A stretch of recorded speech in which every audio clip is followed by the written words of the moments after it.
Hello' students সকলোকে স্বাগতম আন এটা নতুন ভিডিঅ'লৈ। আজি আমি আলোচনা কৰিম ক্লাছ 7-ৰ অসমীয়া পাঠ্যপুথিত থকা 7 নম্বৰ পাঠ সোণোৱালী অতীত। ষ্টুডেণ্টছ, এই কিতাপখন তোমালোকৰ 2026 বৰ্ষত নতুনকৈ অহা কিতাপ হয়। এই পাঠটোৰ অন্তৰ্গত ক্ৰিয়াকলাপত থকা গোটেইখিনি প্ৰশ্নৰ উত্তৰ এইটো ক্লাছত আলোচনা কৰা হ'ব। প্ৰশ্নৰ উত্তৰবোৰ একেবাৰে চুটিকৈ লিখি দিয়া হৈছে, চ' তোমালোকে ক্লাছটো একেবাৰে স্কিপ নকৰাকৈ শেষলৈকে চাই থাকিবা। এতিয়া আমি পলম নকৰাকৈ আৰম্ভ কৰিম।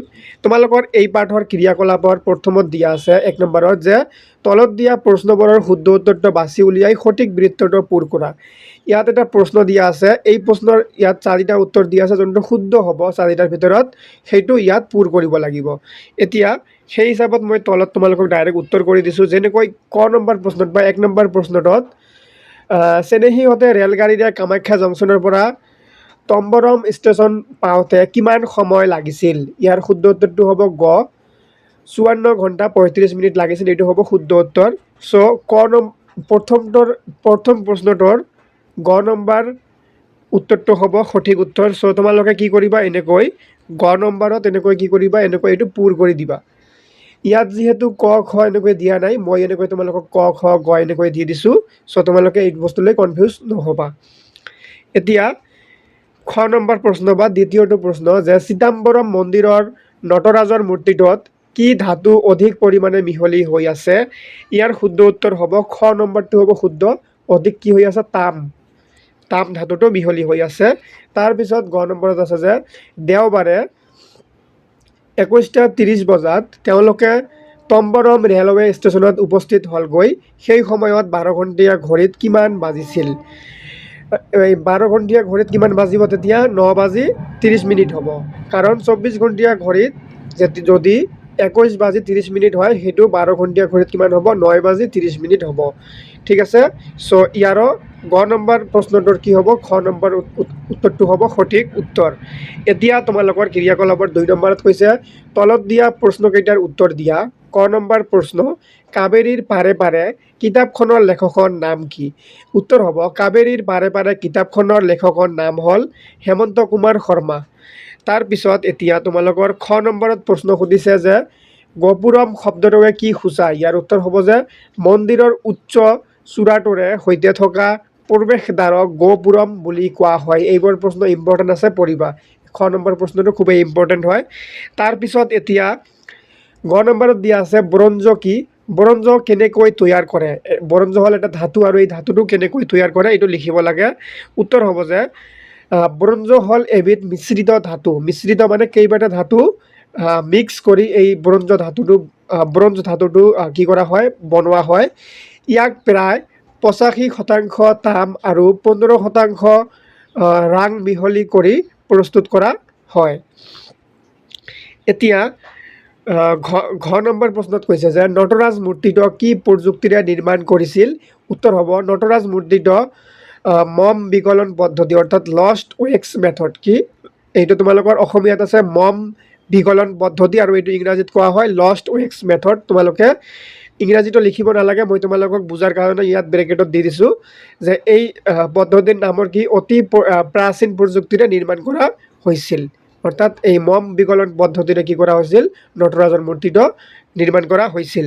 এতিয়া নেক্সট প্ৰশ্নত কৈছে যে বৈজ্ঞানিকসকলে নটৰাজ মূৰ্তিটোৰ বৈশিষ্ট্য কি বুলি ঠাৱৰ কৰিছে? এনচাৰ হ'ব যে নটৰাজৰ মূৰ্তিটোৱে ভৰিৰ বুঢ়া আঙুলিটোৰে ভূমি স্পৰ্শ কৰি থকা কেন্দ্ৰবিন্দুটোৱেই পৃথিৱীৰ চুম্বকীয় বিষুৱ ৰেখাৰ কেন্দ্ৰবিন্দু বুলি বিজ্ঞানীসকলে ঠাৱৰ কৰিছে।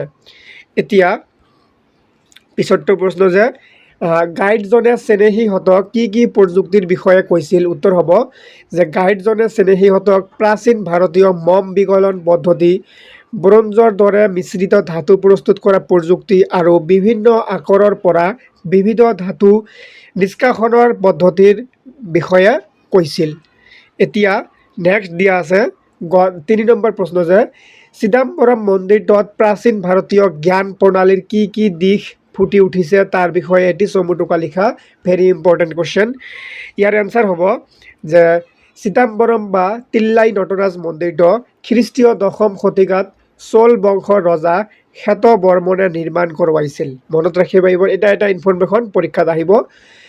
দ্ৰাবিড়ীয় শৈলীৰে নিৰ্মিত এই মন্দিৰটো বিজ্ঞান প্ৰযুক্তি আৰু আধ্যাত্মিকতাৰ এক সুন্দৰ সংমিশ্ৰণ, যিয়ে ভাৰতীয় জ্ঞানৰ উৎকৃষ্ট স্মাৰক হিচাপে থিয় দি আছে। মন্দিৰৰ গৰ্ভগৃহত থকা নটৰাজৰ ব্ৰঞ্জৰ মূৰ্তিটোৱে প্ৰাচীন ভাৰতীয় নিৰ্মাণশৈলী আৰু ধাতু বিজ্ঞানৰ পৰিচয় দিয়ে। তাৰপিছত কৈছে যে এই মূৰ্তিটো মম বিকলন নামৰ এক অতি প্ৰাচীন প্ৰযুক্তিৰে নিৰ্মাণ কৰা হৈছিল, যাৰ বিকল্প আজিও উদ্ভাৱন হোৱা নাই। লগতে মূৰ্তিটোৱে ভৰিৰ বুঢ়া আঙুলিৰে ভূমি স্পৰ্শ কৰি থকা ঠাইডোখৰক বিজ্ঞানীসকলে পৃথিৱীৰ চুম্বকীয় বিষুৱৰেখাৰ কেন্দ্ৰবিন্দু বুলি নিশ্চিত কৰিছে।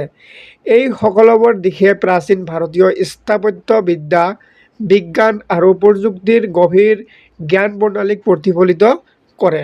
ঠিক আছে, এতিয়া নেক্সট প্ৰশ্নত দিয়া আছে তোমালোকৰ 4 নম্বৰত কৈছে যে অভিধান চাই বাওঁফালৰ শব্দৰ লগত সোঁফালৰ অৰ্থবোৰ আঁচ টানি মিলাও আহা। ইয়াত এটা শব্দ দিয়া আছে আৰু ইয়াৰ অৰ্থটো এইফালে দিয়া আছে। এই স্থাপত্যৰ অৰ্থটো কোনটোৰ লগত মিলিব আমি বাছি উলিয়াব লাগিব। মই তলত তোমালোকক সুন্দৰকৈ উত্তৰ কৰি দিছোঁ। যেনেকৈ স্থাপত্য কাৰ লগত হ'ব? গৃহ, অট্টালিকা আদি নিৰ্মাণৰ শিল্প। চ' এইটো তোমালোকে কিতাপত কি কৰিবা, লগে লগে এতিয়াই কাঠ পেঞ্চিল কলমেৰে আঁচ টানি দিবা। তেতিয়া কি হ'ব, উত্তৰবোৰ ৰেডি হৈ থাকিব পৰীক্ষাৰ কাৰণে। তেতিয়া তোমালোকে পৰীক্ষাৰ আগত যেতিয়া ৰিভিজন কৰিবা সময় নষ্ট নহ'ব। যেনেকৈ স্থাপত্যৰ লগত কি হ'ব, এইটো হ'ব গৃহ, অট্টালিকা আদি নিৰ্মাণৰ শিল্প। গৃহ স্থাপত্যৰ লগত এইটো তোমালোকে আঁচ টানি দিয়া। নেক্সট দিয়া আছে পুৰাতত্ত্বৰ লগত হ'ব প্ৰাচীন ইতিহাসৰ বিজ্ঞানসন্মত অধ্যয়ন। অৰ্থাৎ তোমালোকে এইটো ইয়াৰ লগত আঁচ টানি দিব লাগিব যে পুৰাতত্ত্বৰ লগত কি হ'ব, প্ৰাচীন ইতিহাসৰ বিজ্ঞানসন্মত অধ্যয়ন। তাৰপিছত নেক্সট কি দিছে? নেক্সট দিছে যে আধ্যাত্মিকতা হৈছে মন আত্মা সম্বন্ধীয়। এইবাৰ তোমালোকে মই কৈ আছোঁ, তোমালোকে আঁচ টানি মিলাই ল'বা। তাৰপিছত আছে গোপুৰম হৈছে কি মন্দিৰৰ উচ্চ প্ৰৱেশদ্বাৰ। তাৰপিছত দিয়া আছে তিল্লাই, আৰ্দ্ৰ ঠাইত গজা এবিধ গছ। তাৰপিছত দিয়া আছে নটৰাজ, নৃত্যৰত শিৱৰ মূৰ্তি। তাৰপিছত কি আছে গৰ্ভগৃহ কাৰ লগত হ'ব? মন্দিৰৰ ভিতৰত বিগ্ৰহ ৰখা অংশ। ঠিক আছে, এইকেইটা হ'ল তোমালোকৰ উত্তৰ। এইবোৰ চাই তোমালোকে কিতাপত আঁচ টানি বস্তুখিনি শব্দৰ লগত অৰ্থ মিলাই ল'বা। এতিয়া কি দিয়া আছে? এতিয়া দিয়া আছে তোমালোকৰ ভাষা অধ্যয়নত কিন্তু গোটেইখিনি বস্তুৰ তোমালোকক নালাগে। কিছুমানৰ উত্তৰ কৰি দিয়া আছে, ছাৰ বাইদেউহঁতে ক্লাছত বুজাই দিব, আৰু যোনখিনি বস্তু তোমালোকৰ উত্তৰ কৰি দিয়া নাই সেইবোৰ বস্তু আলোচনা কৰা হ'ব। যেনেকৈ মই এটা তোমালোকক উদাহৰণ দি দিছোঁ। যেনেকৈ ভাষা অধ্যয়নৰ 5 নম্বৰত দি আছে তলত দিয়া শব্দবোৰ পঢ়া। যেনেকৈ ক নম্বৰ বাকচত দিছে শব্দ, শগুন, ষষ্ঠ, ষাঠি, সংখ্যা, সংগীত। খ নম্বৰ বাকচত দিছে দশম, দেশ, বিষয়। গ নম্বৰত এইবোৰ দিছে। এতিয়া কৈছে এই শব্দবোৰ পঢ়োঁতে তালব্য শ, মূৰ্ধন্য ষ, দন্ত্য শ উচ্চাৰণলৈ মন কৰা। যেনেকৈ ক অংশৰ শব্দবোৰত তালিবা শ, মূৰ্ধন্য ষ আৰু দন্ত্য শৰ উচ্চাৰণ শৰ দৰে হৈছে।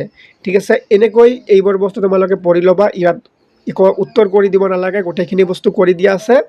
ঠিক আছে, এতিয়া আমি নেক্সট কি আছে সেইটো চাম। এতিয়া তোমালোকৰ ঘ নম্বৰত দিয়া আছে কি যে তলত দিয়া শব্দবোৰ পঢ়া আৰু শব্দৰ আদিতে তালিব শ, মূৰ্ধন্য ষ আৰু দন্ত্য শ মুক্তভাৱে বা স্বৰচিহ্ন যুক্ত হৈ থকা ব্যঞ্জনযুক্ত নোহোৱা শব্দবোৰ বাছি উলিয়াই তালিব শ, মূৰ্ধন্য ষ আৰু দন্ত্য শৰ উচ্চাৰণ দন্ত্য শৰ দৰে কোমল আৰু খৰ দৰে আৰু চৰ দৰে হোৱা শব্দবোৰ 3টা ভাগত লিখা। কি কৈছে? এই শব্দকেইটা তোমালোকক দিছে, এইকেইটা কি কৰিব লাগিব? এই 3টা বাকচত ভগাই লিখিব লাগিব। কোনবোৰ শব্দ কোনটো বাকচত হ'ব মিলাই লিখিব লাগিব। মই কি কৰিছোঁ, তোমালোকক সুন্দৰকৈ লিখি দিছোঁ। যেনেকৈ খৰ দৰে উচ্চাৰণ হোৱা শব্দৰ বাকচ এটা আছে। যেনেকৈ এইটো প্ৰথমটো যে দন্ত্য খৰ দৰে উচ্চাৰণ হোৱা শব্দ কোনবোৰ? এইবোৰ। যেনেকৈ 17, সতে, শগুন, সংগীত। এইকেইটা তোমালোকে প্ৰথমটো বাকচত লিখি ল'বা। তাৰপিছত দ্বিতীয় নম্বৰ বাকচত লিখি ল'বা যে কোমল খৰ দৰে উচ্চাৰণ হোৱা শব্দ মাজত বা শেষত অযুক্ত হৈ থকা।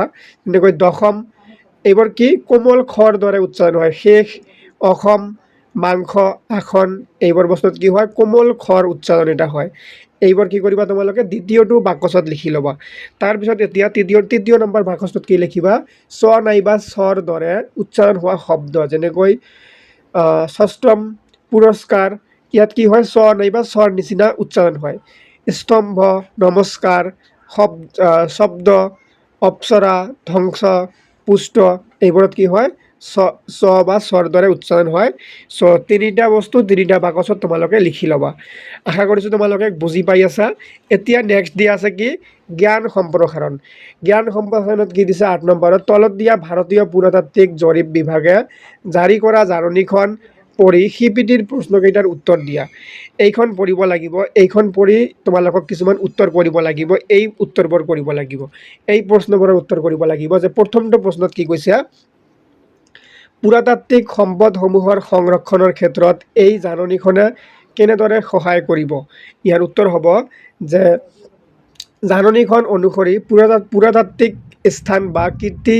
চিহ্নসমূহক ধ্বংস বা ক্ষতি কৰিলে 2 বছৰ পৰ্যন্ত কাৰাদণ্ড নাইবা 1 লাখ টকা পৰ্যন্ত জৰিমনা বা উভয় দণ্ডৰে দণ্ডিত কৰাৰ কঠোৰ ব্যৱস্থা কৰা হৈছে লগতে সংৰক্ষিত স্থানৰ 100 মিটাৰৰ ভিতৰত সকলো নিৰ্মাণ আৰু খনন কাৰ্য নিষিদ্ধ কৰা হৈছে আৰু 200 মিটাৰলৈ নিয়ন্ত্ৰিত ক্ষেত্ৰ হিচাপে ঘোষণা কৰি তাত বিভাগীয় অনুমতি অবিহনে নিৰ্মাণ কাৰ্য কৰাত বাধা আৰোপ কৰা হৈছে এনে কঠোৰ আইনী ব্যৱস্থাৰ জৰিয়তে জাননীখনে এই সম্পদসমূহক সুৰক্ষিত কৰাত সহায় কৰিব তাৰপিছত কি প্ৰশ্ন দিছে খ নম্বৰ প্ৰশ্ন দিছে যে পুৰাতাত্ত্বিক সম্পদসমূহ আমি কিয় সংৰক্ষণ কৰিব লাগে উত্তৰ হ'ব যে পুৰাতাত্ত্বিক সম্পদসমূহ হ'ল আমাৰ অতীতৰ প্ৰাচীন জ্ঞান প্ৰণালী স্থাপত্য শৈলী আৰু প্ৰযুক্তিৰ জীৱন্ত নিদৰ্শন এইবোৰ আমাৰ ৰাষ্ট্ৰীয় সম্পদ এই সম্পদসমূহৰ জৰিয়তে আমি আমাৰ গৌৰৱময় অতীতৰ বিষয়ে জানিব পাৰোঁ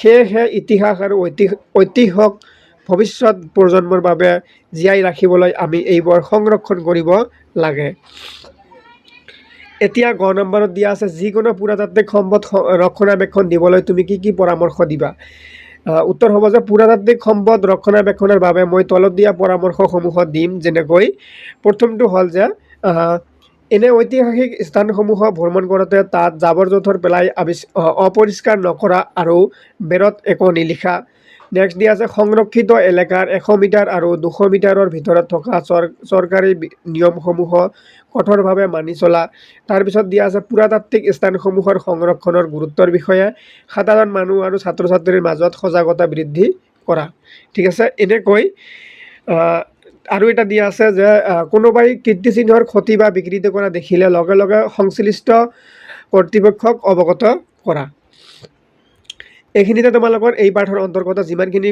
পৰীক্ষাৰ বাবে গুৰুত্বপূৰ্ণ বস্তু আছিলে গোটেইখিনি আলোচনা কৰা হৈ গ'ল আশা কৰিছোঁ তোমালোকে ক্লাছটো বুজি পাইছা বুজি পালে লাইক কমেণ্ট কৰি শ্বেয়াৰ কৰি দিবা আৰু ৰায়মনা ক্লাছেছ ইউটিউব চেনেলটো ছাবস্ক্ৰাইব কৰিবলৈ নাপাহৰিবা ধন্যবাদ সকলোকে